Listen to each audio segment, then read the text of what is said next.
Wise honeybees, if we could glean the precious wisdom you live and practice every day, in every moment, we could build a prosperous kingdom of peace and unity.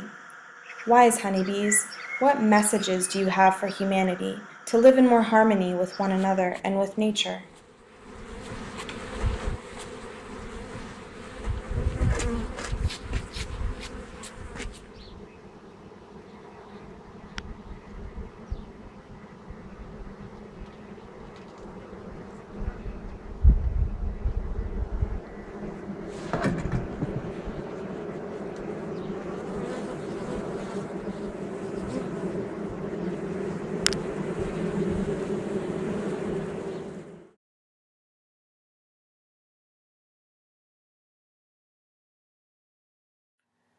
Consensus is the most important concept that we should take away from the bee society and how they work.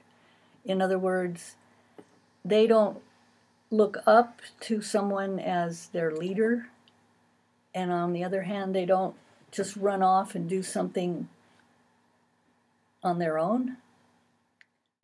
It's not that the queen makes all the decisions. She doesn't. The bees as a group make the decision. They act not as an individual bee, but they act as a much larger organism. Like one individual bee is not going to make the difference in the life and death of a hive.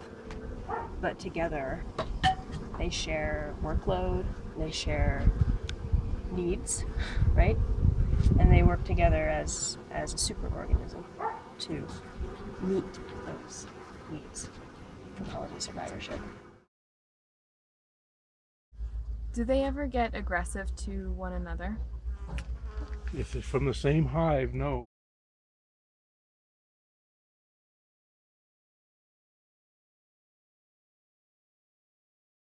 You're living in the moment when you're in the beehive because you can't let the stress of your daily life get in the way of being in with the bees, because the bees really pick up on your emotions. They can pick up on stress and high intensity. So it's when I'm in the beehive, I take a moment and really relax myself. The bees communicate with pheromones.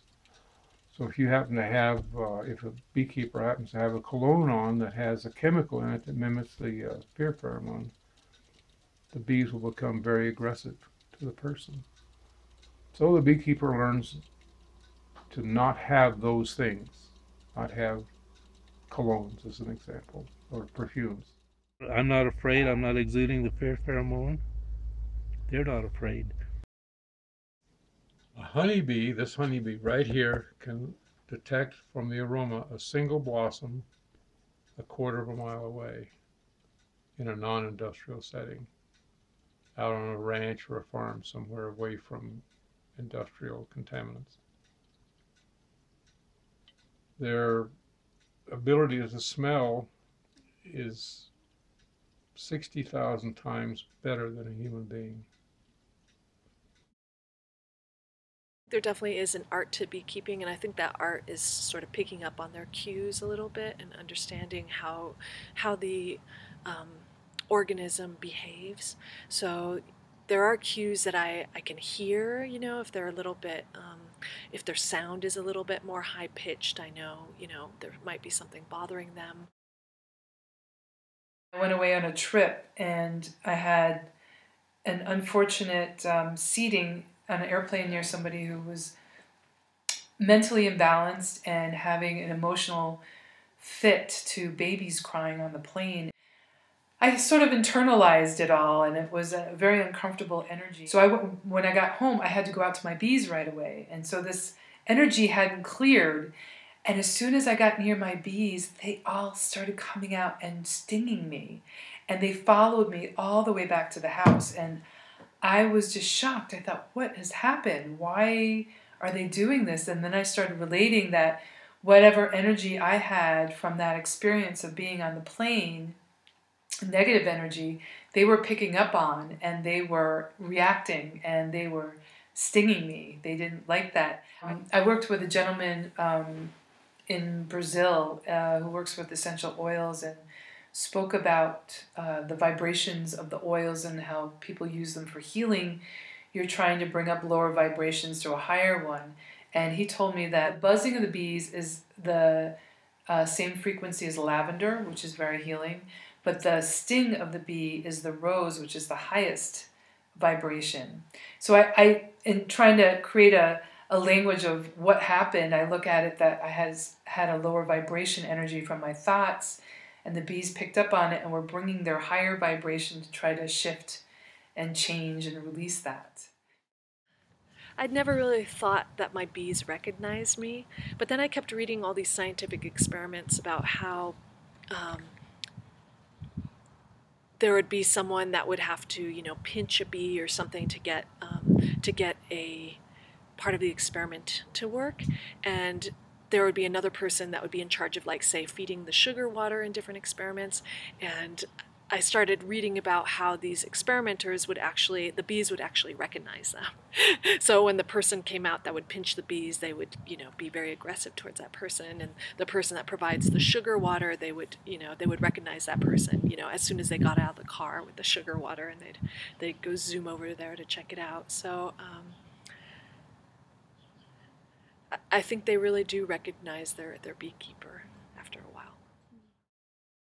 I work in it specifically Japanese meridian apitherapy called Hoshindo, and they refined it to a point where we actually take the stinger off the bee and do microdose tappings with them, as well as setting in the stinger and also full bee stings when needed.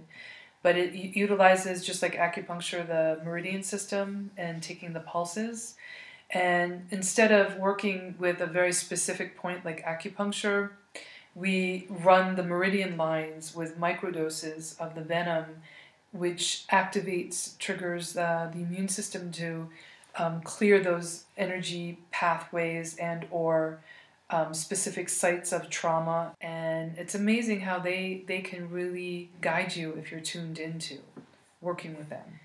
When I use the bees, they are at the end of their life cycle. Many times with my clients, I see them quite regularly, and so I'll speak to the hive and say, today, Matthew's coming. And sometimes when I get frustrated, especially when it's cold and not a lot of bees are coming out, and I'm sitting there being impatient, and then I try to bring in that communication level of, here's a higher purpose that we're both working on together, and that I wanted to communicate to the bees their part and who they're helping. And many times I find that they start jumping out of the hive, and as soon as I bring that into my linking with them and my communication with them.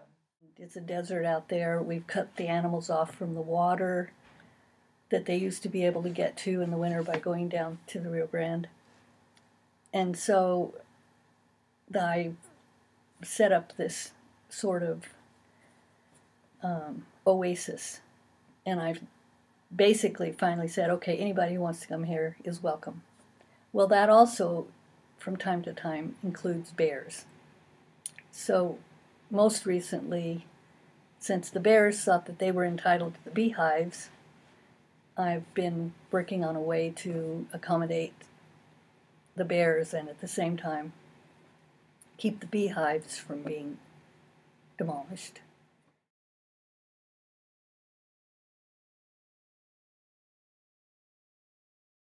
That there's so many ways that we could invite nature into our everyday life much more than we do and be able to exist. Who knows, even I'm existing with deer in my backyard. If I think we would try to accommodate the rest of who lives on our planet rather than shut the animals out, we've got to learn how to just live with the animal society as much as the other human societies on the planet. I've had so many calls from people that say, "Oh, come help me! I've got bees on my front porch, and they're going into the crawl space over my house and the attic, not the attic, but the rafter area, and I've got to get rid of them." And I say, "Well, why? Just what's wrong with them living up there in your crawl space or whatever it is. You don't ever go up there. I mean, it's a nice home. And so I've talked a few people into just letting them be. Every time you work your bees, they give you something new to think about. That's true. And that's what I do. I pay attention to what the bees like and try to do things more the way they want them. And all skilled beekeepers try to do that. It takes so much money to do it today that in a commercial scale, that all you can think about if you're a beekeeper and trying to make a living with it is how much money you're going to have at the end of October. And that affects everything. You know, you're instead of doing what's best for the bees, you're doing what's best for the banker. What we need is people that go through this class and learn how to keep bees and do it for themselves and do it for the love of bees, not for the $20 or $28 a quart they're going to get for the honey. We're getting to the point where honeybees, as they exist right now, are dying off, and which ones are surviving are the Africanized bee. On occasion, there's reports of people dying because of the amount of stings that they get, but that we're within our environment, we're creating these organisms having to be so hostile in order to survive, rather than creating this balance of a sustainable environment for the honeybees. If you look around this backyard, I didn't really have grass. I had a pit bull. I didn't have a garden. I didn't have chickens. I didn't really think about the world around me so much. But once I got bees, and the first year I got bees, I had them at a location where they ended up getting poisoned by a neighboring property, and it made me realize, wow, they really do. They do pick up what's in their environment. The bees have become that little door that opened up to allow me to experience and link with something far greater than myself. And so the bees have brought back that understanding of connectedness in nature and seeing my part in bringing awareness as a guardian, as a caretaker, as somebody who wants to create environments that the bees will flourish in. So it's linking into a deeper essence of what nature is and the laws of nature, which I think we tend to step a little too far out of and try to control rather than observing and paying attention. I think if we were all going to be better stewards for bees, one thing that all of us could do is plant more flowers, provide nectar sources for not just the honeybees, but all the pollinators in the environment. And then once you do plant a floral sap source, you really want to go out of your way to not spray that floral source with any sort of pesticide, because any of that pesticide that's on a plant comes back into the hive, you know, as the bees bring in the pollen and they bring in the nectar.